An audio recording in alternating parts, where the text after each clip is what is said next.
Halo teman-teman, kami dari kelompok 10 akan membahas mengenai analisis perubahan fisiologis dan kualitas ikan asin selama proses penjualan di Sentra Ikan Bula Surabaya. Sentra Ikan Bula merupakan pusat penjualan berbagai produk olahan perikanan, seperti ikan asin, kerupuk ikan, terasi, dan petis. Tingginya aktivitas distribusi dan penjualan dapat mempengaruhi mutu produk, terutama apabila kondisi penyimpanan dan sanitasi kurang baik. Ikan asin merupakan produk hasil pengolahan tradisional melalui proses penggaraman dan pengeringan. Proses ini bertujuan untuk menurunkan kadar air sehingga dapat menghambat pertumbuhan mikroorganisme pembusuk dan memperpanjang daya simpan produk. Pada kondisi awal, ikan asin masih memiliki kualitas yang baik dengan aroma khas, warna yang normal, serta tekstur yang relatif kering dan padat.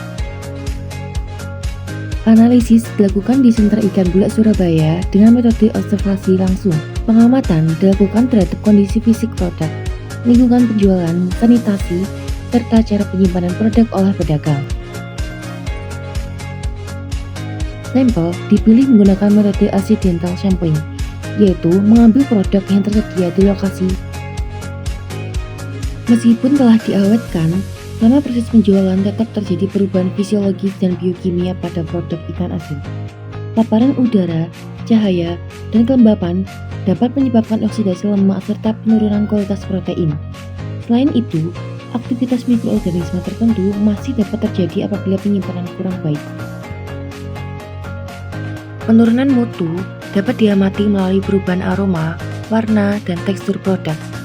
Ikan asin yang mengalami penurunan kualitas umumnya memiliki bau tengik, warna lebih kusam, dan tekstur yang menjadi lebih lembab atau keras. Pada produk olahan lain seperti terasi dan petis, perubahan aroma dan warna juga dapat terjadi akibat proses fermentasi lanjutan selama penjualan. Kondisi lingkungan penjualan dan penanganan produk sangat mempengaruhi mutu, serta keamanan pangan hasil perikanan.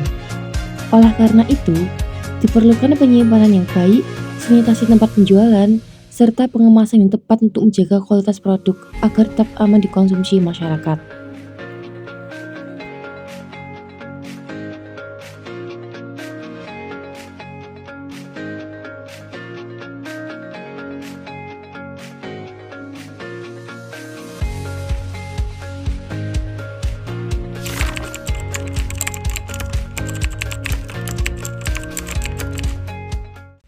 Teman-teman pernah nggak sih kalian melihat ikan asin yang awalnya itu terlihat bagus, tapi setelah beberapa waktu itu warnanya akan berubah dan aromanya juga menjadi lebih menyengat.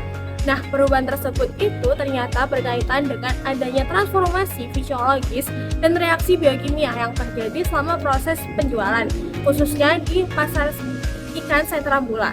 Nah, ikan asin itu masih berada dalam kondisi yang optimal dengan tekstur yang tegas, warna yang relatif cerah, dan permukaan yang masih terlihat kristal garam. Namun, seiring waktu, kualitas ikan dapat berubah akibat beberapa faktor. Perubahan kualitas ikan asin merupakan salah satu permasalahan utama dalam proses pengolahan hasil perikanan, terutama pada metode pengeringan tradisional. Nah, selain itu, perubahan kualitas ikan asin juga dapat dilihat dari segi penampakan. Menurut Indra Stuti et al. Tahun 2019, pada produk akhir ikan asin kering cenderung memiliki penampakan berwarna kekuningan karena adanya oksidasi lemak selama terjadi reaksi pencoklatan non-enzimatis. Nah, kondisi ini membuat beberapa pengolahan menggunakan bahan kimia pemutih untuk meningkatkan penerimaan konsumen. Selama proses penjualan, ikan asin mengalami perubahan fisiologis berupa degradasi protein akibat aktivitas enzim dan mikroorganisme. Protein pada daging ikan akan terurai menjadi senyawa yang lebih sederhana, seperti peptida dan asam amino bebas sehingga memengaruhi kualitas ikan asin. Pada degradasi protein dapat menyebabkan perubahan aroma, tekstur, dan cita rasa produk selama penyimpanan dan penjualan berlangsung.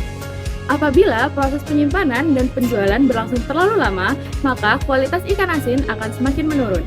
Dari segi warna, ikan asin bisa menjadi lebih gelap akibat oksidasi dan proses pengeringan yang terlalu lama. Ikan asin yang baik memiliki warna merata dan tidak terlalu pucat maupun terlalu gelap. Dari segi tekstur, penggaraman membuat tekstur ikan lebih padat dan keras karena kadar air berkurang. Namun, jika terlalu lama dikeringkan, ikan bisa menjadi terlalu kering dan mudah hancur. Dari segi aroma, ikan asin yang baik memiliki aroma khas yang gurih. Jika proses pengolahan atau penyimpanan kurang baik, ikan asin dapat berbau amis, tengik, bahkan busuk akibat aktivitas bakteri dan oksidasi lemak. Dari hasil pengamatan, dapat disimpulkan bahwa proses penjualan di sentra ikan bulak dapat mempengaruhi kualitas ikan asin dan produk hasil perikanan lainnya. Penanganan dan penyimpanan yang baik sangat penting untuk mempertahankan mutu serta keamanan pangan produk hasil perikanan.